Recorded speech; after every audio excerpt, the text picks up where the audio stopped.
Everything you need is already inside of you. The world would not be what it is without you. When we begin to create change within us, we begin to create change in the world around us. Your journey to becoming your best self as the whole person starts right now.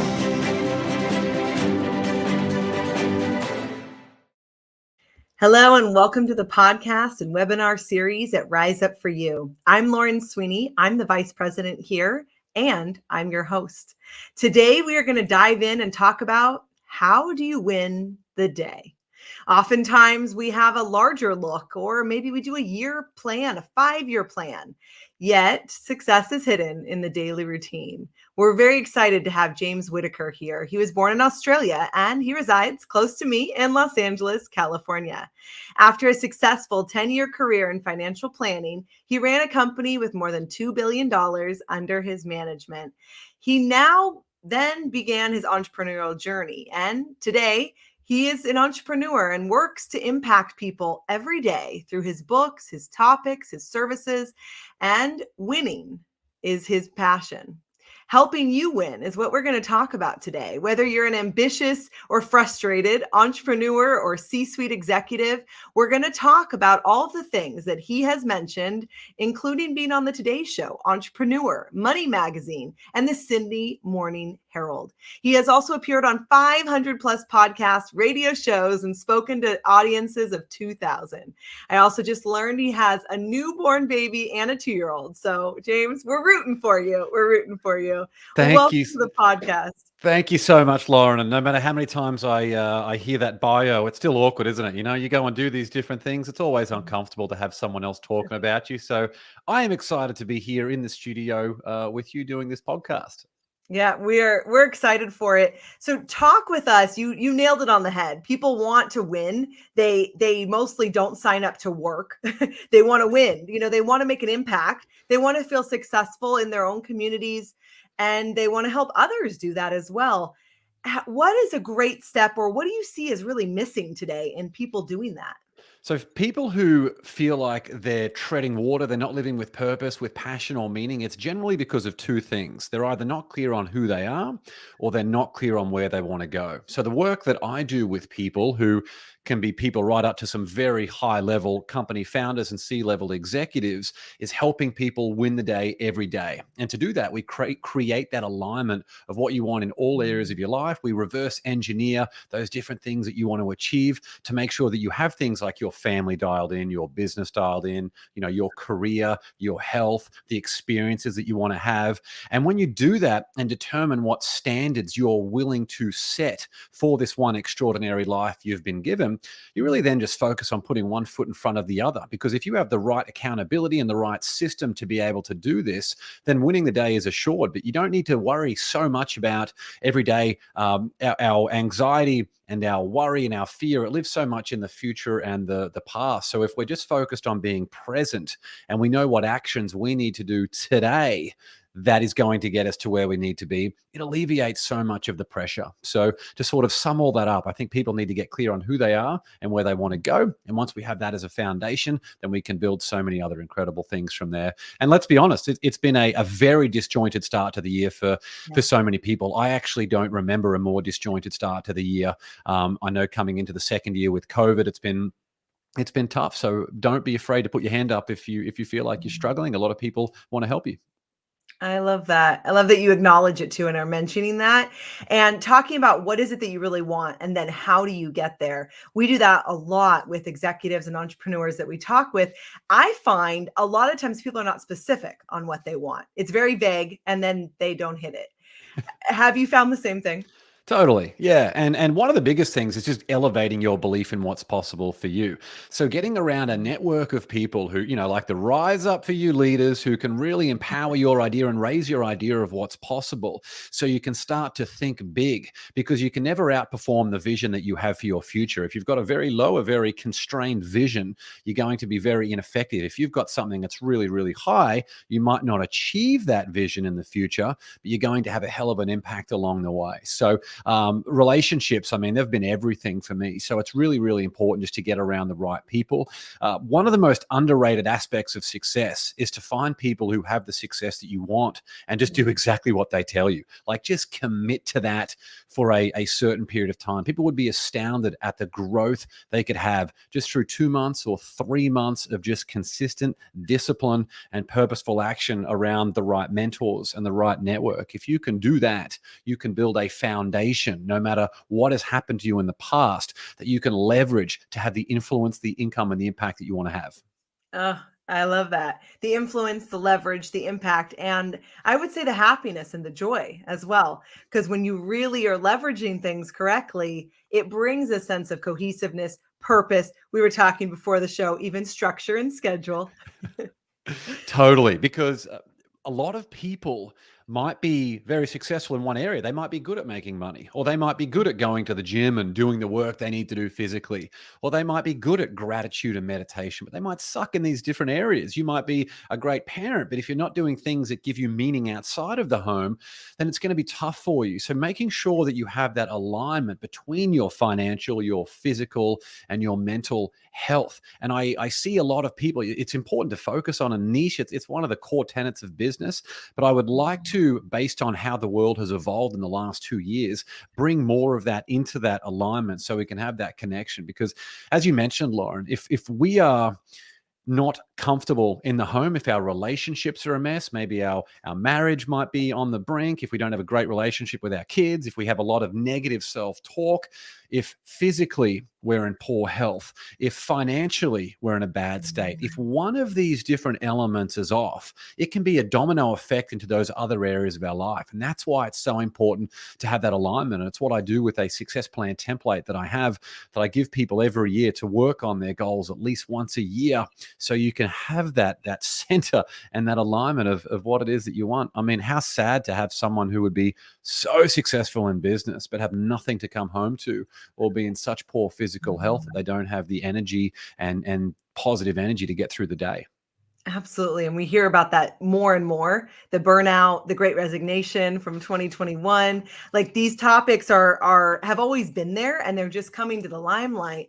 We talk about it as like the 6 pillars, your health, your money, your relationships, your business, all of it that has to be in cohesiveness, because the person is the professional. So what if somebody's listening and they're saying, James, I love what you're saying. Where do I start? Where do I start having that alignment?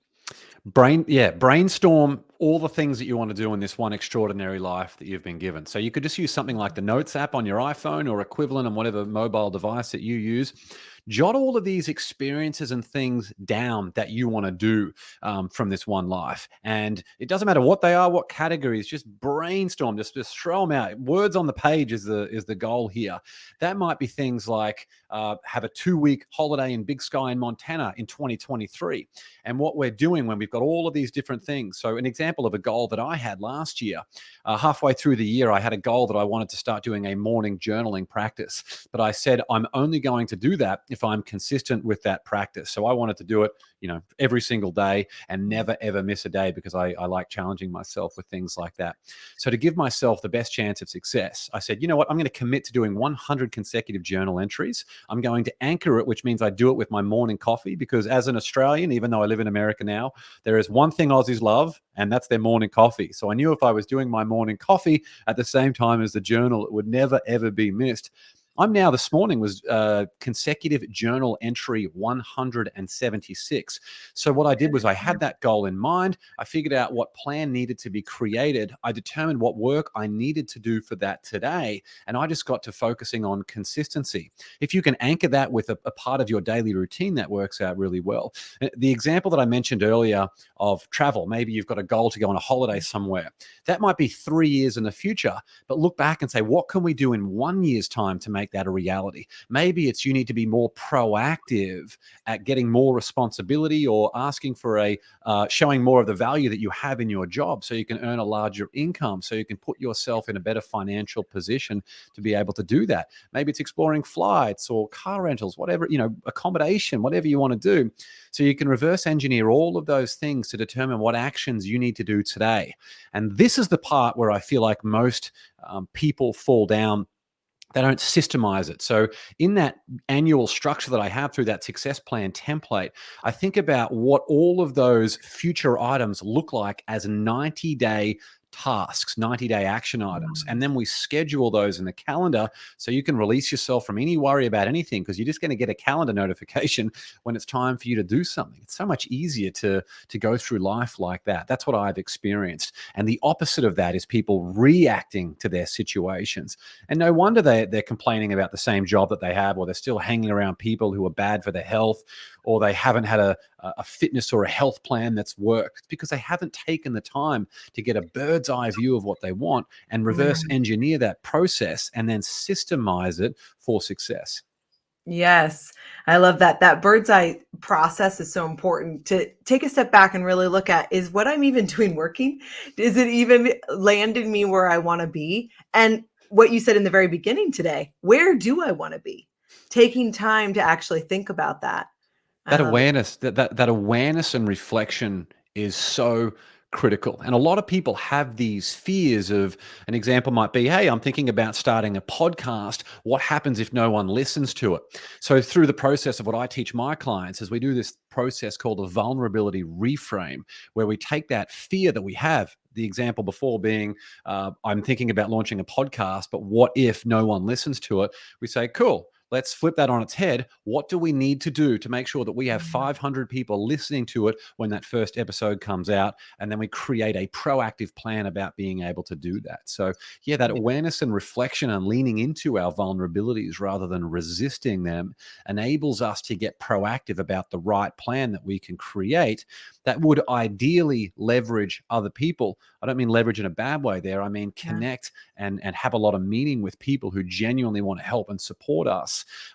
That is how we can get this whole system moving forward to achieve all that you want to achieve, rather than feeling like a victim. I love that idea too. You're really engaging community. People would love to listen to your new podcast. You just didn't ask them who can be part of your community, who can be part of your council. And sometimes it's asking, and then it's being aware, what do we want to say no to able to make that podcast happen? Now you're really putting it into action and coming up against, so many of our clients will say, well, actually, I'm really scared because it's not really the viewers, right? So then you go underneath what's there, and maybe you want to make it happen, maybe you don't, but you're setting yourself up for success and really following that line of thought too. I love how you flipped it on your head, you reverse engineered it. 100%. There's a thing that people need to realize, that the exact same amount of energy that you use to complain about the circumstances that you don't have, if you redirected that exact same amount of energy that you use to complain to being constructive about where you want to go and what you're going to do to get there, you can actually achieve it. It's not any additional energy, it's the exact same amount of energy. And if people recognized there was a substitution there, this transmutation of that energy, one of the biggest things that comes from that is people. Like, I really can't emphasize that enough. Relationships are everything. They've been everything for me. And if you factor in some other things like environment, like for anyone who's watching the video version of this, you can see how this is a pretty inspiring room for me to walk into. There's a giant canvas print that says action, the difference between having and wanting. It's I have some natural light. I'm in a position here where I feel really good. So all of these different, I'm devoid of clutter. I just can't stand having things like clutter around. So having the right relationships and the right environment give you the foundation that you need to be able to get in the right headspace to have that positive energy, rather than going and hanging out with people who enjoy just complaining about what they don't have, or bitching about other people. I have no time for that. And you and I were talking before the show. Now we've got a second kid in my family here. What it's done is it's made me even more conscious of every single minute in the day. There is no time to waste, and you can't be wasting that with people who bring down your energy. You have to protect that at all costs. Yeah, I really like that. It's almost doing an audit of your physical environment. You talked about the clutter, doing an audit of the people in your life. And oftentimes we'll even talk about the food and drink that you're consuming, what you're watching on the TV or the news, the social media, all of that consumption. The other thing I love to bring up too is that sometimes people say, well, I just could never be like you, James. I could never create that. Yet That's not true. And it's also true that yes, you're not going to be like James if it's all clutter. You have no consciousness. You don't bring any kind of mindfulness. You're not habit stacking. Like there are legitimate things that you and other successful people are doing that makes it possible for you to have that level of success. And sometimes we just think, oh, I'm just broken or I can't do it. No, you're intentionally bringing success to you. It's extremely linear. So for people who feel like it's not possible for them, that is the very first thing that needs to be changed. So I'll give you an example of something that I do in my morning routine to really set myself up for the day. And I'll be totally honest here. We had a situation it was about 7 or 8 days ago where I lost it more than I ever had as a parent. I'm a very, very calm person. And it was a morning where my wife and I, we had zero sleep. We've had a bunch of things going on as far as getting our toddler adjusted. She just moved to a toddler bed. If anyone's listening to this who's a parent will know that transition when your kid can climb out of the crib to moving them into a toddler bed where they can just roam around the house and wake you up at all hours can be a tough evolution. So we had a horrible sleep. I had a really important business thing on at 9 a.m. I tried to be the hero and get down to the kitchen, and I had all these saucepans going on. I had my coffee that I made there. I was trying to make this golden turmeric latte for my wife. I had way too many things going on. And because I was trying to do that hero thing, I had completely abandoned my morning routine. It's like the only time in literally years that I've abandoned the morning routine. And I had a spot there where I was like, I banged the saucepan down because it just got overwhelmed with all of this stuff. And I think it's important for people to understand that even people who go through, I teach this stuff, I coach this stuff at a really high level. Everyone has these moments from circumstances that can bring that out. We just need to recognize it quickly and move back on track. So my wife recognized that I was not in a great headspace. She said, just go to a different room and calm down, as I would do for her. And what I recognized on that day of not doing a routine is what completely threw me off. And if I had have done my routine, no matter how much sleep I had, I still would have been able to be calm and move forward and be proactive in that situation. That routine is when I wake up, I go and I look at my win the day. It's a my intent bracelet, but it's got win the day written on it. And I recognize that this day here, every single day that we've got, but never more than one day. It's always just the current day that you've woken up with. Each day, if you do not make the decision to win, you have automatically made the decision to lose. So I make the decision to win and I close my eyes and I think about what does winning look like on that day. And then I step into a cold shower because I want to prove that I have turned up for that day. And then I go downstairs and I make a coffee and I sit outside in the sun and I do my journal, which is just me creating before I play defense with a bunch of other things for the day. And as part of that morning journal, I write down 3 things that would make today a win. So I already have my goals, not for the future, just for that day, that incorporate things like family and business and health, etc.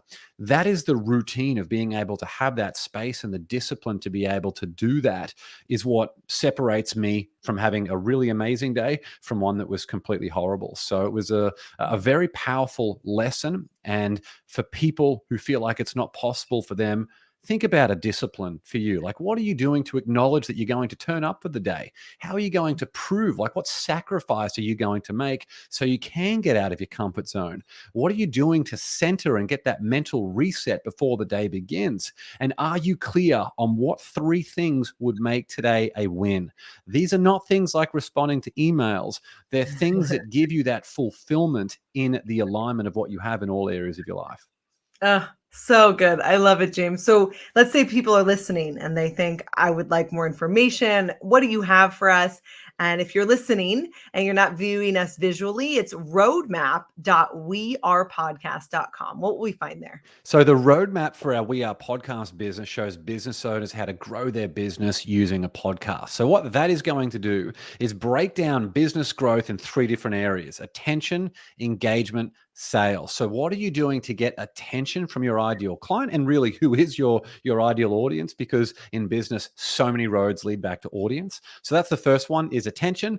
The second one is engagement. What systems and processes have you got in place to be able to get engagement from those people? And then the third one is sales. So attention, engagement, and finally sales. Do you have a proven method, a system to sell so people can raise their hand for help? Your ideal client can raise their hand for help rather than you needing to go and have all of these uncomfortable conversations. So this roadmap will show you how you can grow your business and scale your business if you are a business owner using a podcast, because like we're doing now, a podcast is the fastest avenue from new business growth. People really put trust in because they can listen to us talk. And audio platforms, when people ask questions live, it's what we enjoy about platforms now like Clubhouse, which has been replicated in a bunch of different areas. It means that you can have that ongoing dialogue. It's just a very different medium than something like reading a blog. So that's what the roadmap is for. It's very powerful for anyone who's either thinking about starting a podcast or who already has a podcast and they want to turbocharge their business with it. I love it, James. Fantastic. Well, we love to ask kind of a closing question, and that is, what does Rise Up for You mean to you? Rise up. Yeah, it's such a great question. So rise up for me is recognizing that I have an enormous amount of potential and I don't want to die with that left in me. And unfortunately, I spent way too long in life being the victim, being a very weak flame that could get extinguished or drifting with anything that took my way. So now I am unbelievably committed and very, very motivated to making sure I can figure out all of that potential that I have and continue growing so I can inspire other people to do the same, so they can inspire other people. That's really my big goal. I just want to help make the world a better place. And if there's anything that I can do to help anyone who's watching this or listening to this, please let me know. I love it, James. Thank you so much for being on and helping us win the day. Thanks so much, Lauren. Great to see you. Great to see you. Fantastic conversation. Diving in. I love even that he had the bracelet, right? Those physical triggers, positive environmental triggers to remind us who we want to be. Well, would you like extra support? You can absolutely do that with us here at Rise Up for You. Text POWER to 949-416-0671, and you can coach with us in business, leadership, and confidence in our new power coaching program as low as $149 per month. I'm Lauren Sweeney. It's been my honor to be your podcast host today, and we'll see you on the next